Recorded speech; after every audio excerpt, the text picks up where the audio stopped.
और मैं हूं आपके साथ रिया। देश के सबसे स्वच्छ शहर कहे जाने वाले इंदौर से एक ऐसी खबर सामने आई है जिसने पूरे सिस्टम पर गंभीर सवाल खड़े कर दिए हैं। भागीरथपुरा इलाके में दूषित पानी की सप्लाई से हुई मौतों और सैकड़ों लोगों के बीमार होने का मामला अब सड़क से लेकर अदालत तक पहुंच चुका है। हाई कोर्ट में सुनवाई, सरकार की स्टेटस रिपोर्ट, एनएचआरसी का नोटिस और राजनीतिक बयानबाजी के बीच असली सवाल यही है, आखिर इस जहर के लिए जिम्मेदार कौन है? देखिए इस पर एक रिपोर्ट। इंदौर के भागीरथपुरा इलाके में जो कुछ हुआ वह सिर्फ एक स्थानीय हादसा नहीं बल्कि सिस्टम की विफलता की वह तस्वीर है जिसने देश के सबसे स्वच्छ शहर के दावे पर गहरा सवाल खड़ा कर दिया। दूषित पानी की सप्लाई से लोगों के बीमार पड़ने और लगातार मौतों का सिलसिला अब न्यायिक, राजनीतिक और मानवीय तीनों मोर्चों पर एक बड़े संकट के रूप में सामने आ चुका है। हाई कोर्ट में इस मामले को लेकर लगातार जनहित याचिकाएं दायर हो रही है और आज इसी कड़ी में नगर निगम और राज्य सरकार की ओर से स्टेटस रिपोर्ट पेश की गई,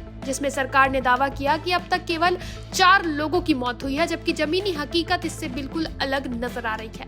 मेडिकल कॉलेज की लैब रिपोर्ट यह साफ कर चुकी है कि दूषित पानी में मौजूद बैक्टीरिया ही इन मौतों का कारण बने और अलग अलग अस्पतालों में भर्ती 201 मरीज, जिनमें 16 बच्चे और 32 आईसीयू में जिंदगी से जूझ रहे हैं लोग शामिल हैं। इस त्रासदी की भयावहता बयान करने के लिए काफी है। इस पूरे मामले में हाई कोर्ट ने सख्त रुख अपनाते हुए इंदौर कलेक्टर शिवम वर्मा और नगर निगम आयुक्त दिलीप कुमार यादव को नोटिस जारी किया है और साफ संकेत दिया है कि लापरवाही के लिए जिम्मेदारी तय होगी। कोर्ट के सामने यह सवाल भी उठा कि जब लोगों ने महीनों से बदबूदार और गंदे पानी की शिकायतें की तो समय रहते सप्लाई बंद क्यों नहीं की गई? सीवर का पानी पीने की लाइन में कैसे मिला और आखिर किन अफसरों की चूक से इस त्रासदी को जन्म दिया?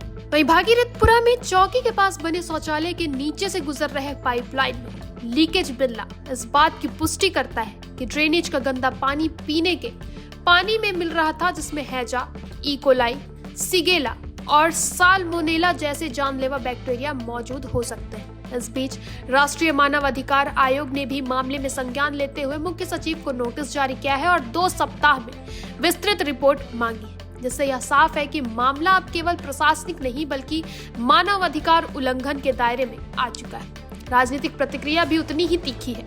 लोकसभा में नेता प्रतिपक्ष राहुल गांधी ने इसे जहर बांटने वाला प्रशासन करार देते हुए कहा कि साफ पानी कोई एहसान नहीं बल्कि नागरिकों का जीवन का अधिकार है, जिसकी हत्या के लिए डबल इंजन सरकार जिम्मेदार है। वहीं पूर्व मुख्यमंत्री उमा भारती ने भी इस घटना को पूरी व्यवस्था पर कलंक बताते हुए मुख्यमंत्री मोहन यादव के लिए इसे परीक्षा की घड़ी कहा और दोषियों को कठोरतम सजा देने की मांग की। दूसरी ओर जमीन पर हालत बेहद दर्दनाक है। मंत्री कैलाश विजयवर्गीय जब भागीरथपुरा पहुंचे तो मृतकों के परिजनों ने मुआवजा के चेक लेने से इनकार कर दिया और गुस्से में कहा कि 2 लाख रुपए से किसी की जिंदगी वापस नहीं आ सकती। वहीं महिलाओं ने मंत्री का रास्ता रोककर बताया कि 2 साल से गंदा पानी आ रहा था लेकिन कोई सुनवाई नहीं हुई। अस्पतालों में इलाज के नाम पर पैसे मांगे जाने की शिकायत भी सामने आई है, जहां परिजन सवाल कर रहे हैं कि अगर उनकी अपनों की जान चली गई तो जिम्मेदार कौन होगा? ये घटना के बाद 31 तारीख को केवल 2 याचिकाएं दायर हुई थी माननीय न्यायालय के समक्ष, जिसमें कोर्ट ने 31 तारीख को एक अंतरिम आदेश पारित किया था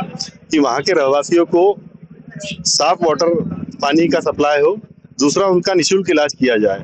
तो उस और स्टेटस रिपोर्ट कॉल करके आज सुनवाई के लिए रखी थी। उसके बाद आज एक और तीसरी याचिका दायर हुई है। उसमें तीसरी याचिका में माननीय न्यायालय ने अभी नोटिस जारी की है और वही बोला है कि साफ वाटर का जो सप्लाई है वो वहां पर सुनिश्चित हो। बाकी की 2 याचिकाएं हैं, उनकी सुनवाई अब 6 जनवरी को नियत की गई है। उसमें हमारी मांगे हैं कि जो दोषी अधिकारी हैं उनके खिलाफ आपराधिक मुकदमा दर्ज हो और पीड़ित जो मृतक है उनके परिजनों को उचित मुआवजा दिया जाए, लगभग 25 लाख का मुआवजा दिया जाए।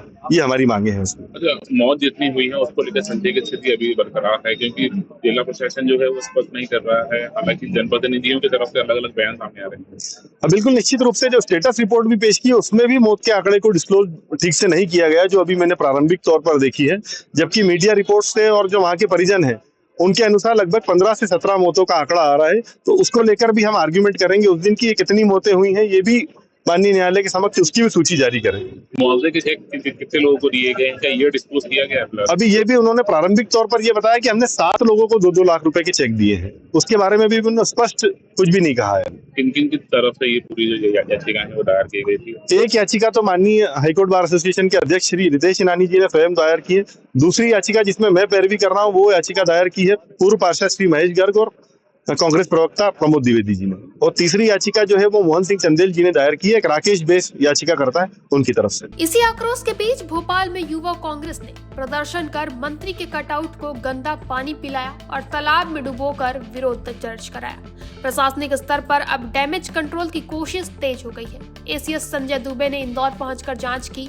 सांसद निधि ने 10 नई बोरिंग की घोषणा की गई, लेकिन सवाल यही है कि क्या ये कदम उन जिंदगियों का जवाब है जो दूषित पानी की भेंट चढ़ गई है। हाई कोर्ट में अधिवक्ता मनीष यादव ने साफ कहा कि सरकार की स्टेटस रिपोर्ट अधूरी है और मौतों की संख्या छिपाई जा रही है। बाइट अधिवक्ता मनीष यादव।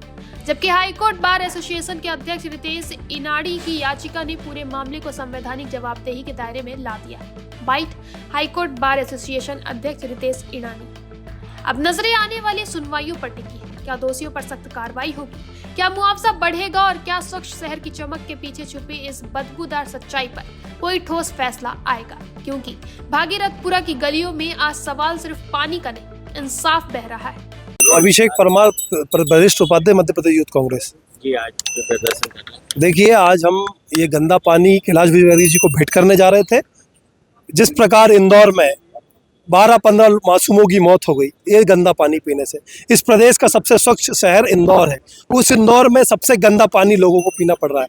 तो हम ये पानी विजयवर्गीय जी को भेंट करने जा रहे थे। आपके सामने, आपके चैनलों के सामने ये विजयवर्गीय जी के चेहरे पे हम डाल रहे हैं। जब तक मध्य प्रदेश के मुखिया मोहन यादव जी कैलाश विजयवर्गीय जी का इस्तीफा नहीं ले लेते, तब तक यूथ कांग्रेस सड़क पर उतरकर मोहन यादव कैलाश विजयवर्गीय जी के इस्तीफे की मांग करती रहेगी। गालीबाज कैलाश की इस्तीफे की मांग करती रहेगी। घंटा मंत्री की इस्तीफे की मांग करती रहेगी। ये घंटा बजा के आए हैं, हम घंटा बजा रहे हैं। यहाँ आप घंटा कह रहे हो, हम घंटा बजा रहे हैं। आप कैलाश जी, आपको और आपके बच्चे, आपकी पूरे बीजेपी के शासन के बच्चे आरओ बिस्लेरी का पानी पी रहे हैं। हमारे बच्चे ये गंदा पानी पीने को मजबूर है। फिलहाल हाईकोर्ट की कड़ी निगरानी में यह पूरा मामला है और आने वाली सुनवाइयों में कई बड़े फैसलों की उम्मीद की जा रही है। लेकिन भागीरथपुरा के लोगों के लिए यह सिर्फ एक कानूनी लड़ाई नहीं, बल्कि भरोसे और जिंदगी की लड़ाई है। सवाल यही है, क्या दोषियों पर कार्रवाई होगी या फिर यह मामला भी फाइलों में दबकर रह जाएगा? फिलहाल के लिए इतना ही। आगे के अपडेट्स के लिए बने रहे निशान निवास पर।